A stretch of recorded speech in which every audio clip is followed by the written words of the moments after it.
Hey you guys, what's up? It's Paige from the Helen Schuler Nature Center. Welcome back to another Home Eco Challenge. This week we're talking about water world, and so we're going to start by asking a very important question. What is a watershed? Stick around. It's the Natural Leaders Project Home Eco Challenge. So what is a watershed? Well, a watershed is all the water in a region that's flowing in the same direction.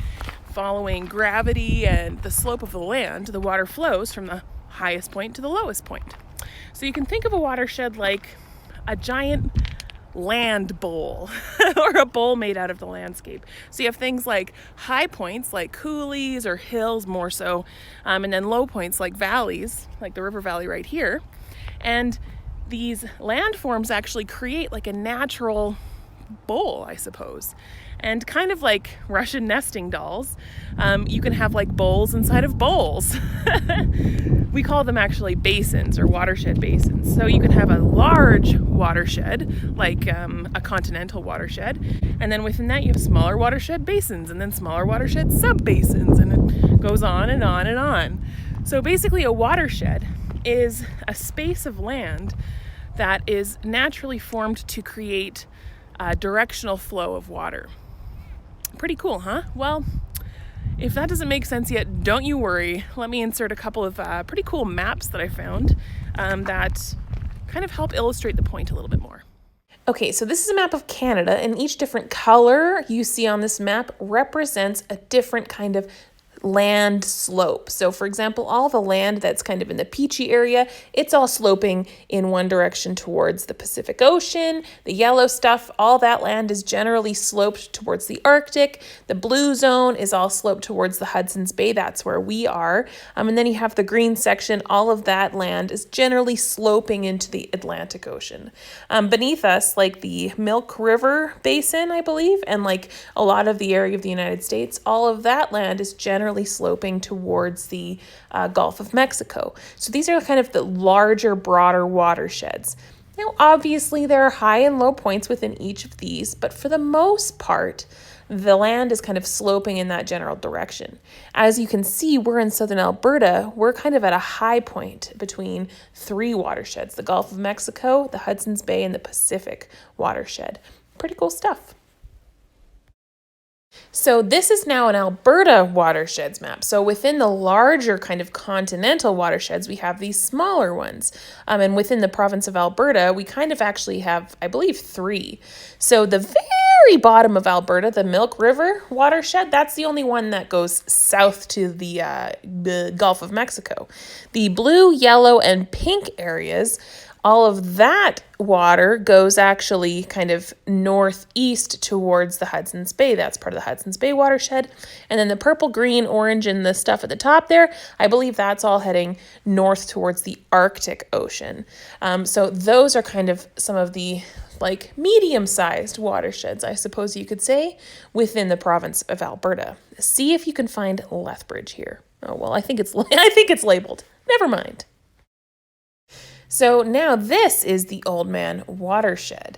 If you're thinking about it like Russian nesting dolls, we had the bigger kind of Hudson's Bay watershed across the whole country basically, and then we broke it down into a smaller chunk, the blue area on the province map. That's the South Saskatchewan watershed basin. And then we can take that blue chunk and actually break it up into smaller chunks. And one of those smaller areas is our watershed, the Oldman Watershed. So here you can see the main rivers in our watershed. You can also see some of the main towns, and obviously you see Blood Reserve there and Piikani First Nation. And you can kind of see that the water in our watershed flows from the Rocky Mountains heading east across the prairies. Pretty cool, huh? See if you can find where you are. Or maybe one of your favorite like camping spots or places to hang out. Oh, I love maps. Those are some pretty interesting maps that kind of outline the actual space of watersheds in our region. If you have a printer, I definitely recommend you print them off. Maybe tape them or glue them into your notebooks. If you're like me and you don't have a printer, I actually recommend that you draw your own picture of our Southern Alberta watershed or the Oldman Watershed. A watershed isn't just about water, though. It's also about the land and the air in a region. This river is an excellent example of that. A river isn't just about water, people. It's also about the land around it and the animals and plants that rely on this habitat. It's also about the air, not just air quality, but also, light and sound quality within an ecosystem. For example, as water falls from the sky, it moves across the ground, picking up whatever it can carry. Everything from cigarette butts and granola bar wrappers to, say, pesticides, gasoline, and even dog poop, which is swept up and flows through the storm drains directly to the river. So what we do to the land has a huge impact on water and the watershed.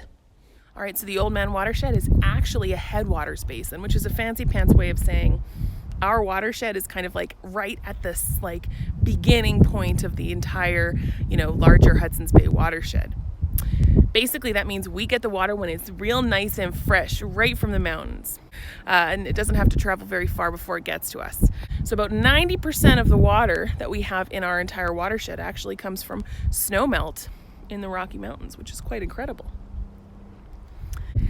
This fresh water flows from the mountain, flowing down the mountain. Shout out to gravity. Yes, ma'am. And it flows down the mountain in the form of streams and creeks and things like that. And then those streams and creeks get bigger and they turn into rivers. And from there, the rivers flow across the prairies. Oh, it's windy. Let's go somewhere else. Where it's less windy. All right, so just to summarize, the Oldman Watershed is a headwaters basin, which means it's right at the source of water. And there are actually 7 main rivers that transport all of the water within our watershed kind of across the landscape and actually over to, around Tabor where it meets up with the Little Bow and then continues to head on to the Hudson's Bay. All right, I don't know if this is any more sheltered, but it'll do for now. Okay, so what was I saying? All right, so there's 7 main rivers in the Oldman Watershed, and I have a little game I love to play. It's super awesome and fun, and it's going to help us memorize all these main rivers. There's a hand gesture and usually a sound effect that goes along with each one, and I want you to memorize them because at the end of this video, I'm going to test your skills, see who remembers what the different gestures were. All right, so the first river is the Oldman River. Obviously, this is where we're going to do impression of an old man. All right. So Oldman River is number 1. Number 2 is St. Mary's River. I like to put my hands together and sing. Right? St. Mary. The third river is the Waterton Belly River. So you gotta bang on the old bongo drum. There's Livingston River, which is skipping a stone because it's a living skipping stone. Get it? And then there's the Castle River. Now there are a couple options here. You can either be a rook, be a castle. Another alternative that some students came up with once upon a time was to do this. I'm the queen, I'm the queen, I'm the queen, which works. Then there's, what else is there? One of my favorites, Little Bow. Isn't that cute? It's a little bow.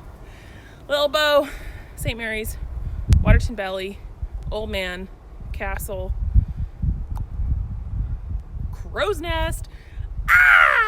So those are our 7 rivers. Oldman, Little Bow, St. Mary's, Belly River, Castle, Livingston, and Crow's Nest. So memorize those and the hand gestures that go with them, because at the end of this video, I'm gonna challenge you to see how quickly you can remember them all. Trust me, it works every time. By the end of this, you're gonna know all the 7 main rivers in the Oldman Watershed. So I wanted to make sure that I included in this video a little bit of information about the OWC, or the Oldman Watershed Council. They're a nonprofit group whose goal is to help us help the watershed.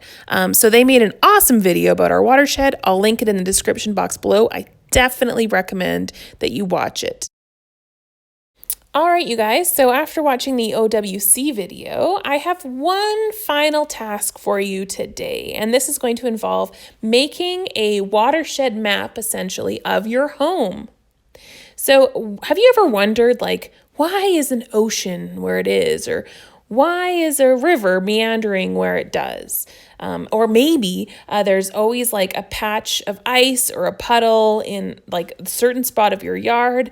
Well, water settles where it does because it is always flowing to the lowest place it can.